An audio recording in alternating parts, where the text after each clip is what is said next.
ಇವತ್ತಿನವರೆಗೂ ಸಮಸ್ಯೆ ಬಗೆಹರ್ತಿರಲಿಲ್ಲ. ಕೇಂದ್ರ ಸರ್ಕಾರ ಮಾತ್ರ 2,17,000 ಮೆಟ್ರಿಕ್ ಟನ್ ರಾಗಿ ಮತ್ತು ಅಕ್ಕಿ ಎರಡೂ ಕೊಟ್ಟಿದ್ದರು. ಅದನ್ನು ಲಿಫ್ಟ್ ಮಾಡ್ತಾಯಿದ್ದು. ಆದರೆ ವಿತರಣೆ ಮಾಡೋಕ್ಕೆ ಎರಡೂ ಒಟ್ಟಿಗೆ ಬರಬೇಕು. ರಾಜ್ಯ ಸರ್ಕಾರದ್ದು ಕೇಂದ್ರ ಸರ್ಕಾರದ ಎರಡೂ ಒಟ್ಟಿಗೆ ಬರಬೇಕು. ಇವತ್ತು RO ಕಳಿಸಿದ್ದಾರೆ. RO ಕಳಿಸಾಲ ಲಿಫ್ಟಿಂಗ್ ಸ್ಟಾರ್ಟ್ ಆಗಿದೆ ಅಂತ ಇವತ್ತು. ನಾವು ಮೊನ್ನೆನೂ ಸಹ ಮಂತ್ರಿಯವ್ರಿಗೆ ಹೇಳಿದೋ, ನಮ್ಮ ಟಿ ವಿನಲ್ಲೂ ಸಹ ಕೊಟ್ಟಿದ್ವಲ್ಲ ನಾವು, ಇದಾಗಿಲ್ಲ ಅಂತ. ಆಮೇಲೆ ಕಮಿಷನರ್ ಅಲ್ಲಿ FCIಗೆ ಹೋಗಿ ಅಲ್ಲೆಲ್ಲ ಡಿಸ್ಕಸ್ ಮಾಡಿ ನಿನ್ನೆ RO ಕೊಟ್ಟಿದ್ದಾರೆ. ಇವತ್ತು ಎತ್ತುವಳಿ ನಡೀತಾ ಇದೆ. ಈಗ ನಮ್ಮ ಹುಡುಗರು ಸಹ ಹೇಳಿದ್ರು ಬರ್ತಾ ಇದೆ, ಅಕ್ಕಿ ಕಾಯ್ತಾ ಇದೆ. ಅಂದರೆ ಸ್ವಲ್ಪ ಸ್ಪೀಡಲ್ಲಿ ಅಲ್ಲಿಂದ ಎತ್ತುವಳಿ ಮಾಡಬೇಕು. ಅಲ್ಲಿ ಕಂಟ್ರಾಕ್ಟರ್ಗಳು, ಲಾರಿ ಕಂಟ್ರಾಕ್ಟರ್ಗಳು ಸಮಸ್ಯೆನೇ. ಎಲ್ಲೋ 4 ಕಡೆ 5 ಕಡೆ ಟೆಂಡರ್ ತಗೊಂಡ್ಬಿಡ್ತಾರೆ. ಅಲ್ಲಿ ರಾಗಿ ಹೊಡೆಯೋದು, ಇಲ್ಲಿ ಅಕ್ಕಿ ಹೊಡೆಯೋದು, ಇಲ್ಲಿ FCIನಿಂದ ತರೋರು ಅವರೇ, ಇಲ್ಲಿಂದ ಬೇರೆ ಅಂಗಡಿಗಳು ಲಿಫ್ಟ್ ಮಾಡೋರು ಅವರೇ. ಅದರಿಂದ ಸಮಸ್ಯೆ ಆಗ್ತಾಯಿದೆ, ಲೇಟ್ ಆಗ್ತದೆ. ಅದಕ್ಕೆ ಇಲಾಖೆ ಅಧಿಕಾರಿಗಳಿಗೆ ಮನವಿ ಮಾಡೋದು ಇಷ್ಟೇ, ಯಾವುದೇ ಕಾರಣಕ್ಕೂ ಡಿಲೇ ಮಾಡೋಂಗಿಲ್ಲ.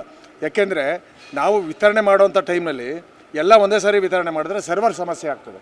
ಸರ್ವರ್ ಸಮಸ್ಯೆ ಆಗದ ರೀತಿಯಲ್ಲಿ ಮಾನ್ಯ ಕಾರ್ಯದರ್ಶಿಯವರು, ಆಯುಕ್ತರು, ಸಚಿವರು ಇವರಿಬ್ಬರು ನೋಡ್ಕೋಬೇಕು, 3 ಜನ ನೋಡ್ಕೋಬೇಕು. ಈಗ ಅವ್ರ ಮನೆಗೆ ಹೋಗ್ತಾ ಇದ್ದೀನಿ, ಸಚಿವ್ರ ಮನೆಗೆ. ಲಿಫ್ಟಿಂಗ್ದು ಸ್ಟಾರ್ಟ್ ಆಗಿದೆ. 60% ಬಿಲ್ ಹಾಕ್ಸಿದ್ದಾರೆ. ಈಗ ಇನ್ನು 40% ಹಾಕಬೇಕು. ಅದನ್ನು 4 ದಿವಸದಲ್ಲಿ ಹಾಕ್ತಾರೆ. ಈಗ ಸ್ಟಾಕ್ ಅವ್ರು ಕೊಟ್ಟರೆ, FCIನವ್ರು ಕೊಟ್ಟರೆ ಇವ್ರು ಇಶ್ಯೂ ಮಾಡ್ತಾರೆ. ಕಾರಣ ಗೊತ್ತಿಲ್ಲ ಸರ್. ಇದೊಂದು ತಿಂಗಳು ಲೇಟ್ ಆಯಿತು. ಕಾರಣ ಗೊತ್ತಿಲ್ಲ. ಸರ್ಕಾರದ ನಿಯಮ ಅದು. ನಾವು ಅದನ್ನು ಇಲ್ಲ, ಸೆಂಟ್ರಲ್ದು 25ಕ್ಕೆ ಬಂದ್ಬಿಡ್ತದೆ ಅದು. ಇಲ್ಲಿ ಇವ್ರು ಪರ್ಚೇಸ್ ಮಾಡಬೇಕಲ್ಲ, ರಾಜ್ಯ ಸರ್ಕಾರದವ್ರು ಪರ್ಚೇಸ್ ಮಾಡಬೇಕು. ಫೈನಾನ್ಸ್ ಅವರೇ ಇದೆಲ್ಲ ಮಾಡಬೇಕಲ್ಲ. ತೊಂದರೆ ಇಲ್ಲ ಅಂತ ಹೇಳ್ತಾರೆ, ಫೈನಾನ್ಸಲ್ಲಿ ತೊಂದರೆ ಇಲ್ಲ ಅಂತಾರೆ. ಸ್ವಲ್ಪ ಡಿಲೇ ಆಗಿದೆ. ಮನೆ ಮುಖ್ಯಮಂತ್ರಿಗಳು ಈಗ 1 ತಿಂಗಳಾಗಿದೆ ಬಂದು. ಅವರು ಸ್ವಲ್ಪ ಎಲ್ಲ ಮ್ಯಾನೇಜ್ ಮಾಡಬೇಕಲ್ಲ. ಖರೀದಿನೇ ಅದೇನೆ. ನಿನ್ನೆ ಖರೀದಿ ಮಾಡಿದ್ದಾರೆ. 60% ಆಗಿದೆ. 60 ಭಾಗ ಎತ್ತುವಳಿ ಮಾಡಿದ್ದಾರೆ, ದುಡ್ಡು ಕಟ್ಟಿದ್ದಾರೆ. ಇನ್ನೊಂದು 3-4 ಸಲ ಇನ್ನು 40 ಲಿಫ್ಟ್ ಮಾಡ್ತಾರೆ. ನಮಗೇನು ಸರ್ವರ್ ಸಮಸ್ಯೆ ಆಗ್ಬಿಟ್ರೆ 1 ವಾರದಲ್ಲಿ ಇಶ್ಯೂ ಮಾಡ್ಬೋದು. ಈ ಏಕಕಾಲದಲ್ಲೆಲ್ಲ ಸ್ಟಾರ್ಟ್ ಮಾಡಿದಾಗ ಅದು ಸರ್ವರ್ ಸಮಸ್ಯೆ ಆಗ್ತದೆ. ತಂದಿದ್ದೀವಿ ಆಗಲೇ. ಹೌದೌದು, ನೀವೇ ಈಗ ಮಿನಿಸ್ಟ್ರಿ ಗಮನಕ್ಕೆ ತಂದಿದ್ದೀವಿ 16 ಸರಿ. ಯಾವರು ಲಾರಿ ಓನರ್ಸು 3-4 ಕಡೆ ಟೆಂಡರ್ ತಗೊಂಡು ಯಾರ್ಯಾರ್ದೋ ಹೆಸರಲ್ಲಿ ತಗೋತಾರೆ. ಎಲ್ಲನೂ ಮ್ಯಾನೇಜ್ ಮಾಡೋಕೆ ಹೋಗ್ತಾರೆ. ಆ ಮ್ಯಾನೇಜ್ ಮಾಡೋಕೆ ಹೋದಾಗ ಇದು ಡಿಲೇ ಆಗ್ತದೆ. ಇನ್ನೂ ಅವ್ಯವಹಾರನೂ ಆಗ್ತದೆ. ಏನು ಯಾರಿಗಾರ ಬರೆದುಕೊಟ್ರೆ ಏನು ಮಾಡ್ತಾರೆ ಅಂದರೆ ಅವರು ಕಾಲ ಕೈ ಹಿಡ್ಕೊಂಡು ಬುಕ್ ಮಾಡ್ಕೊಂಡ್ಬಿಡ್ತಾರೆ. ನಾವು ಬರೆದುಕೊಟ್ಟು ನಾವು ಇಷ್ಟು ಆಗಬೇಕು. ಇವು ನಡೀತಾವೆ. ಇಲ್ಲಿ ಯಾರು ಈಗ ಮಾಕ್ಲಿಲ್ ಒಬ್ಬ ಹೊಡಿತಾ ಇದ್ದಾನೆ. ಯಾರ್ರೀ ಅವನು ಮಾಕ್ಲಿಲು ಅಲ್ಲೇ ಹೊಡಿತಾನೆ. ಇಲ್ಲಿ ಯಶವಂತಪುರಕ್ಕೂ ಅವರೇ ಹೊಡಿತಾರೆ. ಇಲ್ಲಿ ಇದರಿಂದ FCIನಿಂದ ಅವರೇ ಹೊಡಿತಾರೆ. ಯಾರ್ಯಾರ ಹೆಸರಲ್ಲ 3-4 ಜನದ ಹೆಸರಲ್ಲಿ ತಗೊಂಡ್ಬಿಟ್ಟಿರ್ತಾರೆ ಟೆಂಡ್ರ. ಅವೆಲ್ಲನೂ ಇವರೇ ಮ್ಯಾನೇಜ್ ಮಾಡೋದು. ಆದಿಮೂರ್ತಿ ಅಂತ ಕಾಂಟ್ರಾಕ್ಟರ್. ಅವರು ಆದಿಮೂರ್ತಿ TFSMS ಮ್ಯಾನೇಜರ್ ಆಗಿದ್ರು. ಅಲ್ಲಿ ರಿಸೈನ್ ಮಾಡಿ ಇಲ್ಲಿ ಬಂದು ಸೇರ್ಕೊಂಡ್ರು. ವ್ಯವಹಾರ ಮಾಡ್ಬೋದು. ಅದರಿಂದ ನಾನು ಹೇಳೋದು, ನಾನು ವೈಯಕ್ತಿಕವಾಗಿ ಯಾರಿಗೂ ಹೇಳಲ್ಲ, ಕಾಂಟ್ರಾಕ್ಟ್ರುಗಳನ್ನೂ ಬಿಗಿ ಮಾಡಿ ಅವರು ಎತ್ತುವಳಿ ಮಾಡಿದ ಮಾರನೆಗೆ ಅಕ್ಕಿ ಕೊಡ್ಬೇಕು ಜನಗಳು. ಇಲ್ಲಿ ಲೇಟ್ ಆಗಿದೆ ಆಗಲೇ. ಈಗ ಏನಾಗಿದೆ ಅಂತಂದ್ರೆ ನಾವು ಬಿಲ್ ಹಾಕ್ಸ್ತೀವಿ. ಬಿಲ್ ಹಾಕ್ಸಿದ ತಕ್ಷಣ ಕಳಿಸ್ಕೊಡ್ತಾರೆ. ಇವತ್ತಿಂದ ಸೆಪ್ಟೆಂಬರ್ ಮಳಿಗೆಯಿಂದ ಕೊಡ್ತಾ ಇದ್ದಾರೆ. ಅವ್ರಿಗೆ ಕೊಟ್ಟಾದಮೇಲೆ 24 hours ಇದನ್ನು ಹಾಕಬೇಕು ಅಂತ ಹೇಳ್ತಾರೆ. ಅದನ್ನು ತೆಗಿಬೇಕೀಗ. 24 hours ತಗೋಗಿದ ತಕ್ಷಣ ನಗರ ಪ್ರದೇಶದಲ್ಲಿ ಜನ ಕಾಯ್ತಾ ಇರ್ತಾರೆ, ಕೂಲಿ ಕಾರ್ಮಿಕರು. ಅದೆಲ್ಲ ಆದೇಶನ ತೆಗೆದು ನೀವು ನೇರವಾಗಿ ಹೋದ ತಕ್ಷಣ, ಲಿಫ್ಟ್ ಮಾಡಿದ ತಕ್ಷಣ ಜನಗಳಿಗೆ ಕೊಡ್ಬೇಕು, ಕಾರ್ಡ್ದಾರ ಕೊಡ್ಬೇಕು. ಅದು ಹಿಂದೆ ಮಾಡಿಬಿಟ್ಟಿದ್ದಾರೆ. ಹಿಂದೆ ಮಾಡಿರೋದ್ರಿಂದ ಬದಲಾವಣೆ ಮಾಡಿ ಅಂತ ನಿಮ್ಮ ಮೂಲಕ ಹೇಳ್ತಾ ಇದ್ದೀನಿ. ಮುಖ್ಯಮಂತ್ರಿಯವರಿಗೆ, ಸಚಿವರಿಗೆ ಆ 24 hours ಕ್ಯಾನ್ಸಲ್ ಮಾಡಿ ಎತ್ತುವಳಿ ಮಾಡಿದ ತಕ್ಷಣ ಇಶ್ಯೂ ಮಾಡಬೇಕು. ಅವ್ರಿಗೆ ಡೈರೆಕ್ಷನ್ ಕೊಡ್ಬೇಕು ನ್ಯಾಯಬೆಲೆ ಅಂಗಡಿ ಮಾಲೀಕರಿಗೆ. ನೀವು ಯಾವಾಗ ಎತ್ತುವಳಿ ಮಾಡ್ತೀರಿ, ಪಕ್ಕದ ಅಂಗಡಿಗೆ ಬಂದಿಲ್ಲ, ನಮ್ಮ ಜನ ಇಲ್ಲಿ ಸುತ್ತಾಕತ್ತಾರೆ, ಅವ್ರು ಬರೋ ಗಂಟೆ ಕಾಯೋದು. ಬಂದಮೇಲೆ ಏನೇನೋ ಆಗ್ತವೆ, ಹೇಳೋದು ಬೇಡ. ನಮಗೆ ಈ ರಾಜ್ಯ, ಈ ದೇಶ ಕೊಡ್ತಾ ಇರೋದು ಬಡವರ ಹಸಿವು ನೀಗಿಸಲಿಕ್ಕೆ, ಕಾರ್ಡ್ದಾರರಿಗೆ ಹಸುವನ್ನ ನೀಗಿಸಲಿಕ್ಕೆ ಅನ್ನಭಾಗ್ಯ ಯೋಜನೆ ಅಂತ ಸಿದ್ದರಾಮಯ್ಯವ್ರು ಕಟ್ಟಿದ್ದಾರೆ. ಅದರಿಂದ ನಾನು ಅವ್ರಿಗೆ ಹೇಳೋದು, ಟೈಮಿಗೆ ಸರಿಯಾಗಿ ಕಾನೂನು ಪ್ರಕಾರ ಏನು ಕೊಡಬೇಕು ಅವ್ರಿಗೆ ಅದನ್ನು ಕಳಿಸ್ಕೊಡ್ಬೇಕು. ಇಲ್ಲಾಂದರೆ ನೀವು ಮಾಡೋ ತಪ್ಪು ಯಾರೋ 5% ತಪ್ಪು ಮಾಡ್ತಾರೆ, ಡಿಲೇ ಮಾಡೋದು, ಆಮೇಲೆ ಸರ್ವರ್ ಸಮಸ್ಯೆ ಆಗೋದು, ಕೊಡಲಿಲ್ಲ ಅನ್ನೋದು. ಅವರೇನು ಇವ್ರಿಗೂ ಬರಲ್ಲ, ಅದು ಸರ್ಕಾರಕ್ಕೆ ಹೋಗ್ತದೆ ವಿಳಂಬ ಆದರೆ. ಅದರಿಂದ ದಯಮಾಡಿ ಮಾನ್ಯ ಕಾರ್ಯದರ್ಶಿಯವರು, ಸಚಿವರು ಮತ್ತು ಆಯುಕ್ತರು ಇವತ್ತಲೇ ಒಂದು ಆದೇಶ ಹೊರಡಿಸಿ ಎತ್ತುವಳಿ ಮಾಡಿದ ದಿವಸನೇ ಮಾರನೆಗೆ ಹೋಗಿ ವಿತರಣೆ ಮಾಡಬೇಕು. ಆಗ ಸರ್ವರ್ ಸಮಸ್ಯೆನೇ ಬರೋಲ್ಲ. ಈಗ 100% ಅಕ್ಕಿ ಕೊಡ್ಬೇಕು ಅವರು. ಇವತ್ತು ಏನೇ ಇದು ಸೆಂಟ್ರಲ್ಗದು ಇಶ್ಯೂ ಆಗಿ ಎತ್ತುವಳಿ ಮಾಡಿಬಿಟ್ಟಿದ್ದಾರೆ. ಇದನ್ನು 2-3 ಅಂಗಡಿಗೆ ಒಂದೊಂದು ಸಾರಿ ಹಾಕಿ ಕಳಿಸ್ತಾರೆ. 2-3 ಅಂಗಡಿ ಸೇರಿಸಿ ಹಾಕೋದು. ಅದು ಎತ್ತುವಳಿ ಮಾಡಿದ ತಕ್ಷಣ ಇಶ್ಯೂ ಮಾಡಬೇಕು. ಆಗ ಈ ಕಂಪ್ಲೇಂಟ್ ಬರಲ್ಲ. ಅದರಿಂದ ಸಮಸ್ಯೆ ಬಗೆಹರಿದಿದೆ. ಇವತ್ತು ಒಳ್ಳೆ ಆಫೀಸರ್ ಇದೆ ನಮ್ಮಲ್ಲಿ. ಈ ಕಾರ್ಯದರ್ಶಿನೂ ಒಳ್ಳೆಯವರಿದ್ದಾರೆ, ಮತ್ತು ಇವರು ಒಳ್ಳೆಯವರು, ಆಯುಕ್ತರು ಒಳ್ಳೆಯವರು ಇದ್ದಾರೆ, ಒಳ್ಳೆ ಆಫೀಸರ್ ಇದ್ದಾರೆ. ಅದರಿಂದ ಜಲ್ದಿ ಕೆಲಸ ಮಾಡ್ತಾರೆ ಅನ್ನೋ ನಂಬಿಕೆ ಇದೆ. ಅದು ಒಂದು ಸ್ವಲ್ಪ ವಿಳಂಬ ಆಗ್ತಾ ಅಷ್ಟೇ.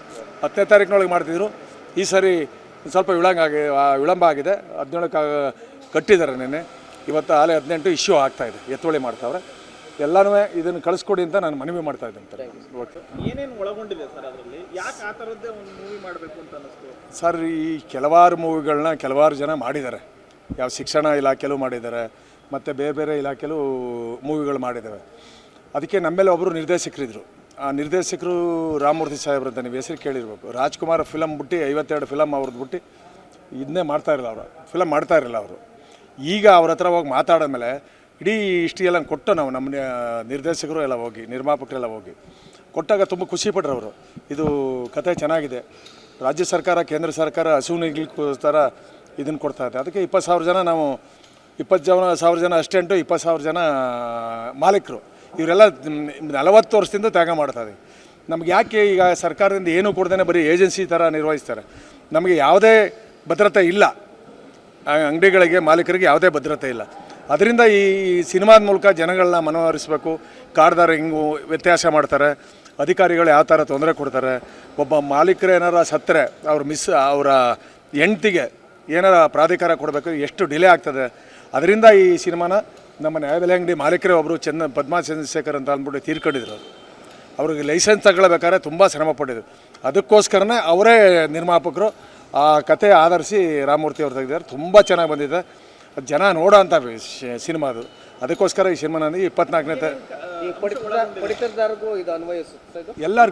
ಎಲ್ಲರಿಗೂ ಕಾರ್ಡ್ದಾರಿಗೆ, ಪಡಿತರದಾರಿಗೆ, ಸರ್ಕಾರಕ್ಕೆ ಮೂರಕ್ಕೂ ಅನ್ವಯಿಸ್ತದೆ ಇದು. ಅದೆಲ್ಲ ಹೇಳ್ಬಿಟ್ರೆ ಮಜಾನೇ ಇರೋದಿಲ್ಲ. 24ಕ್ಕೆ ಓಪನ್ ಮಾಡ್ತಾ ಇದ್ದೀವಿ, ಅಲ್ಲಿಗೆ ಬಂದು ಫ್ರೀ ಪಾಸ್ ಕೊಡ್ತೀವಿ ನಿಮಗೆ. ಪಾಸ್ ಅಂದರೆ ಎಲ್ಲರಿಗೂ ನಾವು ಪಾಸ್ ಕೊಡ್ತಾ ಇದ್ದೀವಿ. 24ನೇ ತಾರೀಕು ಅವತ್ತು ಕೊಡ್ತೀವಿ, ದಯಮಾಡಿ ಬನ್ನಿ. ಪ್ರೀಮಿಯರ್ ಶೋ ಒಂದು ದಿವಸ ನಮ್ಗೆ ಬೇಕಾದವರು, ನಮ್ಮ ಇದಕ್ಕೆ ಸಂಬಂಧಪಟ್ಟವರು ಅವರು ಬಂದು ನೋಡೋವಂಥ ಪ್ರೀಮಿಯರ್ ಶೋ ಮಾಡಿದ್ದೀವಿ. ಆಮೇಲೆ ಮಾರನೇ ದಿವಸದಿಂದ ಅವರು ನಡೆಸ್ಕೊತಾರೆ. ಮೂವಿ ರಿಲೀಸ್ ಆದಮೇಲೆ ಈ ಪಡಿತರ ವಿತರಣೆಯಲ್ಲಿ ಈಗಿರುವಂಥ ಪರಿಸ್ಥಿತಿಗಳು ಸ್ವಲ್ಪ ಬದಲಾವಣೆ ಆಗಲೇಬೇಕು.